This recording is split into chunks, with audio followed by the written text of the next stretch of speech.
হাজব্যান্ডের জন্মদিন উপলক্ষে হাজব্যান্ডকে সারপ্রাইজ দেওয়ার জন্য কেক আনতে যেয়ে আমার সঙ্গে এত বড় একটা দুর্ঘটনা ঘটবে আমি কল্পনাও করতে পারিনি। তো চলুন পুরোটা আপনাদের সঙ্গে শেয়ার করি। পুরো ভিডিওটা দেখলেই আপনারা বুঝতে পারবেন যে আমার সঙ্গে কত বড় একটা দুর্ঘটনা ঘটছে। তো প্রথমে হচ্ছে আমাকে কেক আনতে গেলে একা যেতে হবে, কারণ দুইটাই ছোট বাচ্চা, আমি তো ওদেরকে নিয়ে যেতে পারবো না, সামলাতে পারবো না। তো আমি ওয়েট করছিলাম যে ওরা কখন ঘুমাবে, ওরা বেশ খানিকটা সময় বিকেলে ঘুমায়, সেই ফাঁকেই আমি যাব। তো পরে ভাবলাম ওরা যদি উঠে কান্নাকাটি করে সেই জন্য কার্টুনটা অন করে দিয়ে গেলাম এবং ওদের পছন্দের কিছু চানাচুর ললিপপ সবকিছু সামনে দিয়ে গেলাম যেন ওরা উঠলেও সেগুলা খায় আর কান্নাকাটি না করে। এর আগে আমার বাচ্চাদের রেখে আমি কখনোই কোথাও যাইনি, কারো কাছে রেখেও না। তারপরেও আজকে কোনো উপায় না পেয়ে আর কি ওদেরকে রেখে যেতে হলো। তো আল্লাহর নাম করে এই যে লিফটে উঠে পড়লাম। জানি না কি আছে কপালে, প্রচন্ড ভয় পাচ্ছি যে ওরা উঠলে যদি দপকায় যায় কাঁদে তাহলে কি করবো নি। রুমেও তো তালা দেওয়া চাবি আমার কাছে। তো যাই হোক আল্লাহ ভরসা করে এই তো বের হলাম লিফট থেকে। আর মনে তো সবসময় একটা ভয়।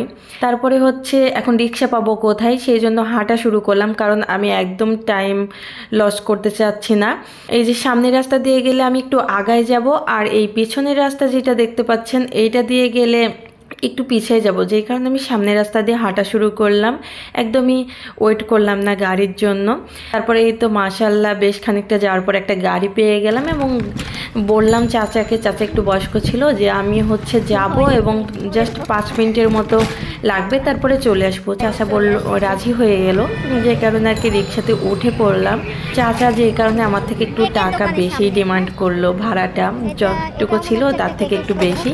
যাই হোক এই তো যমুনা গেটে চলে আসলাম, এখানে নামলাম। তো আমি আগ পিস না ভেবেই হাঁটা শুরু করলাম। সামনে একটা কেকের দোকান দেখতে পেয়েছি, আর সব দুর্ঘটনাটা আমার এখানেই ঘটে গেল, কিন্তু আমি কল্পনাও করিনি।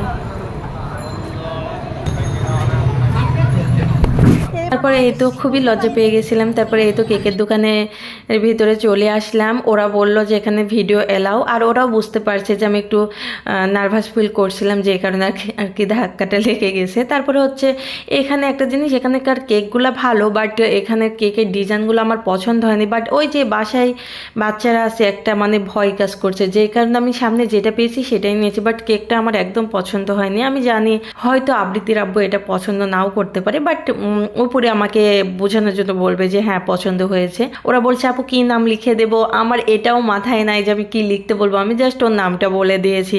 তারপরে হচ্ছে এখান থেকে আরও একটা কেক নিলাম, একটু মাথায় দেওয়া বার্থডের এই টুপিটা নিলাম, এবং এখানে আমি আরও বেশ কিছু দরকারি জিনিস নিয়ে বেরিয়ে আসলাম। আর এই দোকানটার একটা দিক আমি দেখলাম যে আপনারা কেক নেন বা না নেন, আপনি গেলে আপনাকে কেক খেতে দিবে। তো আমি আর কি যেহেতু মুখ বাঁধা ছিল খাইনি। তারপরে এই তো চাচা রিক্সাতে উঠে আবার বাসাতে চলে আসলাম।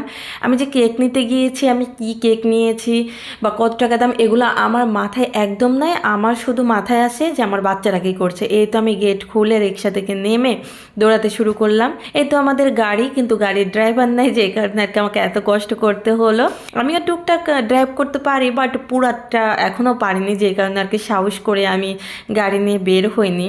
তারপর ভয়ে ভয়ে এই তো বাসাতে আমি আসছি। এবার আমার তো মনে হচ্ছিল কাদার শব্দ শুনতে পাচ্ছি। যাক আলহামদুলিল্লাহ এসে দেখি যে দুইজনেই ঘুমাচ্ছে, ছেলে একটু নড়ছিল। এই যে এই কেকটা নিয়েছি, বাট এই কেকটার আমি ডেকোরেশনটা একটু চেঞ্জ করে দিয়েছি, কারণ আমার একদমই ভালো লাগছিল না। এই যে যার কেকটা নিয়েছিলাম। আজকের ভিডিওটা যেহেতু অনেক লং হয়ে যাচ্ছিল আর হাজব্যান্ডও বাসায় নাই, যে কারণে এখানেই শেষ করলাম। ও আসার পরে আমার সারপ্রাইজটা দেখে কি রিয়াকশান দেয় সেটা আমি আপনাদের সঙ্গে শেয়ার করব। দেখতে সঙ্গেই থাকবেন পরের ভিডিওতে।